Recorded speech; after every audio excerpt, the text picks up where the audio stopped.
From Hollywood, it's time now for... Johnny Dollar. Dollar?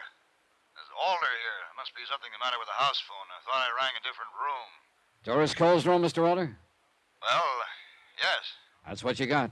Now, see here, Dollar, you're not questioning that woman, badgering her. We were simply discussing 2 headaches and the value of aspirin. Want to speak to her? I just wanted to be sure everything was all right.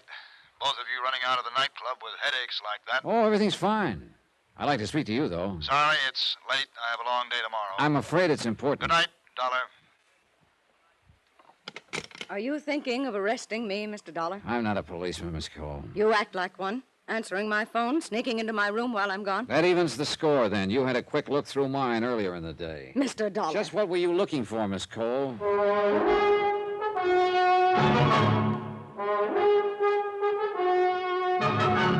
Tonight, and every weekday night, Bob Bailey in the transcribed adventures of the man with the action-packed expense account, America's fabulous freelance insurance investigator. Yours truly, Johnny Dollar.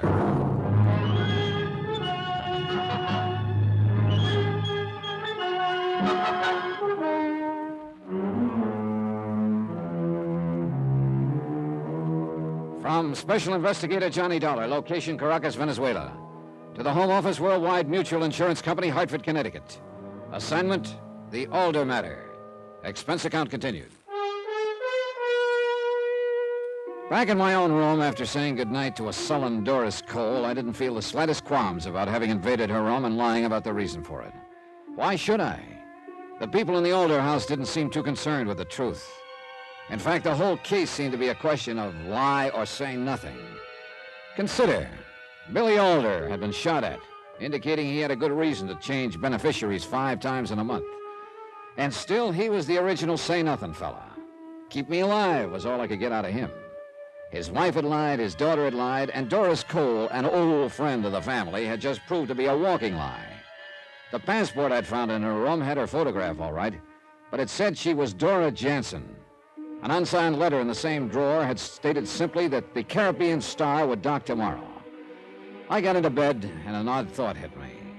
If the Caribbean Star didn't dock, would the steamship company have joined the Liars Club, too?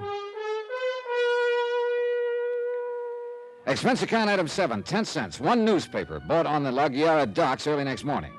My Spanish is pretty nothing, but I could read the important thing, that the Caribbean Star was due at noon. With time to kill, I drove into Billy Alder's office in Caracas. He hit the ceiling when I told him about Doris Cole's passport. I was suddenly glad I'd mentioned nothing about the letter. Dollar, how dare you search the room of a guest in my house? How dare you? Just returning a courtesy. What? Mine was searched thoroughly. Well, that still isn't any reason for your behavior. Oh, one-way ethics, Mr. Alder? I've told you repeatedly, Dollar. There's only one reason I want you here. I know. Keep you alive. But how? With handcuffs on? Now, suppose I told you to find some oil, then refused to let you dig any holes in the ground. You'd begin to smell a rat, wouldn't you? What are you talking about? Just about everything in this cell. Look, I have a very busy day. Who is Dora Jansen, Mr. Alder? And why does she call herself Doris Cole? You're making too much of nothing, Dollar. It isn't a crime to use another name. That depends on the reason, doesn't it? Yeah, she's an old friend. Oh, who isn't? Dollar, Aren't you tired of that tune? For a man who's afraid for his life, you've got more old friends than anyone I ever knew. Also, I haven't noticed anything particularly friendly between you. Yeah, she's not a well woman, Dollar. I don't want you bothering. You don't want me bothering anyone. Exactly. Not even the one who fired that shot at you. So I can't help getting an impression that you have a pretty good idea of who it might have been. I told you I was busy, Dollar. Yeah, but it's what you haven't told me I keep thinking about. Dollar. What? Did you find anything else in that room beside the passport? Why, Mr. Alder, what's happened to your sense of ethics? There was still plenty of time before the Caribbean Star would be docking, and Billy Alder's reaction had dictated my next move. The cable office in La Guiara suddenly seemed like a very important place to visit. There were too many silent mouths in Caracas, and I needed one that had something to say.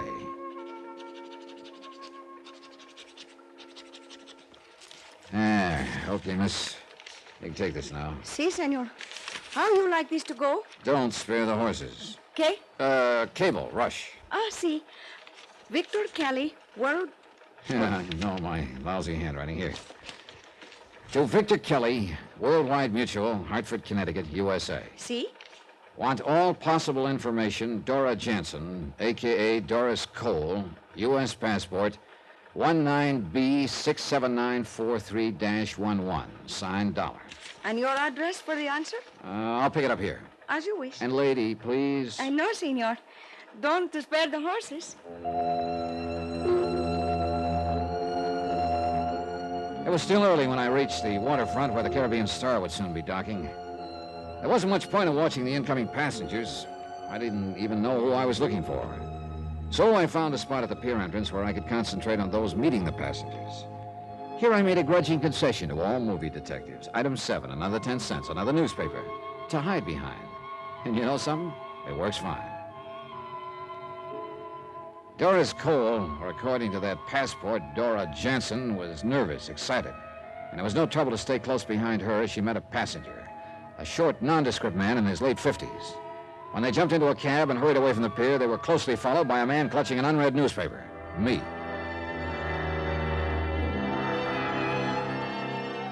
The trip was a short one, about 6 or 7 blocks away. The cab in front pulled up at a cheap hotel on the waterfront. I circled the block once, got rid of my cab, and wandered into the dismal lobby. The fat, sleepy clerk made a concession. He opened one eye.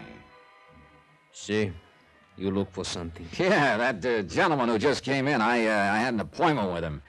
Oh, darn it, I must have left the slip of paper with his name on it in my hotel. I can't find it. It's too bad. You know, the gentleman who just went up to room.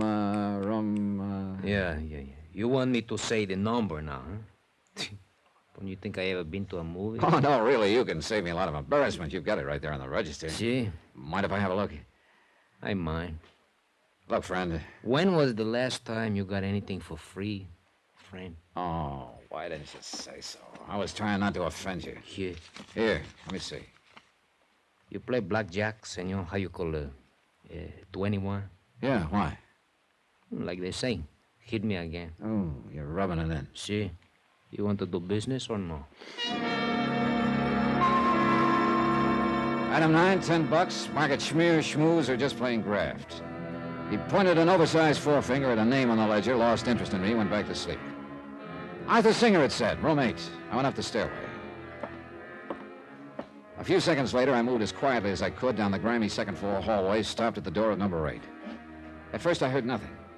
Then after a long minute, the voices began, angrily, as though resuming an old argument. I don't know. Then let me handle it. No, but what about him? Suppose he What knows. does he does? You want it all to go for nothing. Now you listen to me. I know what I'm doing.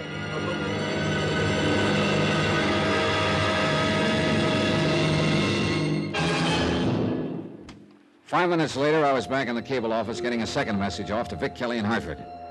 It was a request for anything he could possibly dig up on Arthur Singer. I didn't hope for too much because it would probably turn out to be an alias, but it was an angle I couldn't afford to overlook. You're not back for answers so soon, senor. Oh, no, I just want you to get this one off. Same fella. And same way, no spare the horses? That's it. And thanks. It's nada. Oh, senor, I want to ask you something. Shoot. Your business partner, did I do something to displease him? He seemed so angry. My who seems so what? Well, he was so nice at first, but after he read the Wait message... a minute, hold everything. First of all, I have no business partner. Oh, then I make terrible mistake. Oh, just tell me what happened. Well, this man, he come in less than a minute after you leave, was very nice. Yeah? Said he was your business partner, that he just leave you. You were worried because you forgot whether you say something in the message you just sent.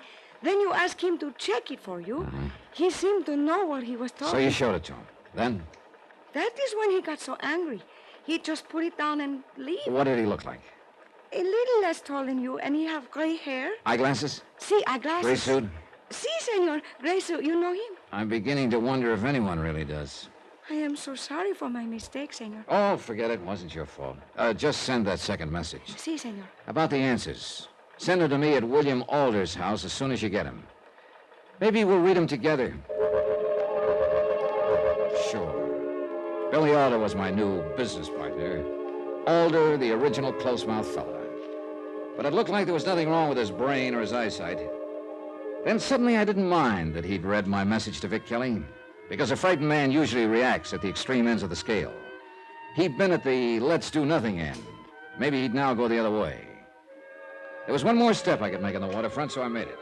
My credentials presented at the steamship offices got me a look at the passenger list of the Caribbean Star.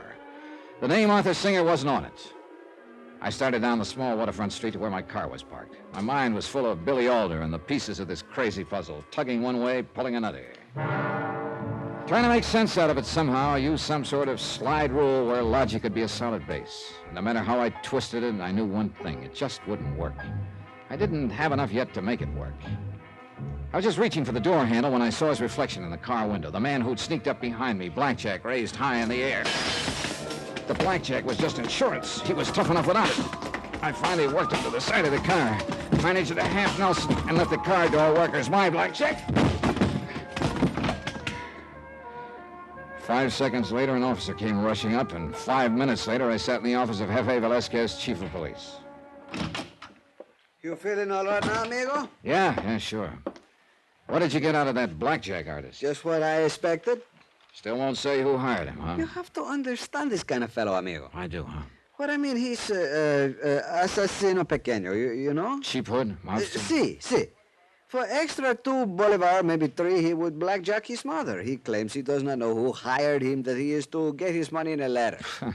That went out with spats. Okay? I say he's lying. Of course, but he will stick to the story because he knows he will get the same sentence whether he tells or he does not. A cheap hood won't usually cover for somebody else. This kind does, amigo. Otherwise, he would never be hired again. I'd give a lot for a few minutes alone with him, Jefe. Sorry, Juanito, but I like my job. Just wishful thinking. Not hard to understand. Well, You are leaving? not getting anywhere sitting here. You sure you haven't got business somewhere else? I got an awfully big yen to talk to that thug. You know, I got a hunch. Forget it, amigo. It's like I say. If you ask him on a Monday what is the day, he must tell you Tuesday. You could beat him to death, he will still say Tuesday. Is the way they think. Jefe, a favor. If I can.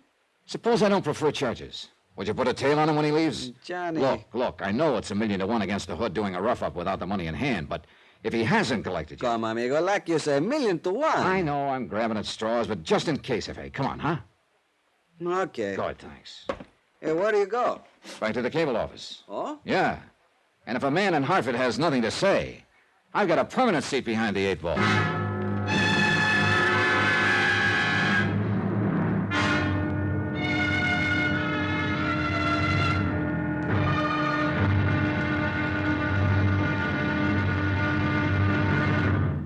Now, here's our star to tell you about the final episode of this week's story. Tomorrow, a puzzle never fits itself together.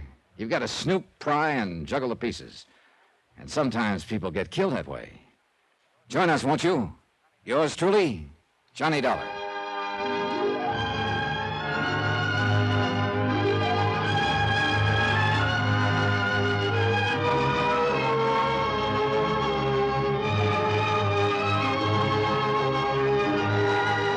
Yours truly, Johnny Dollar, starring Bob Bailey, is transcribed in Hollywood. Written by Tony Barrett. It is produced and directed by Jack Johnstone. Be sure to join us tomorrow night, same time and station, for the next exciting episode of Yours truly, Johnny Dollar.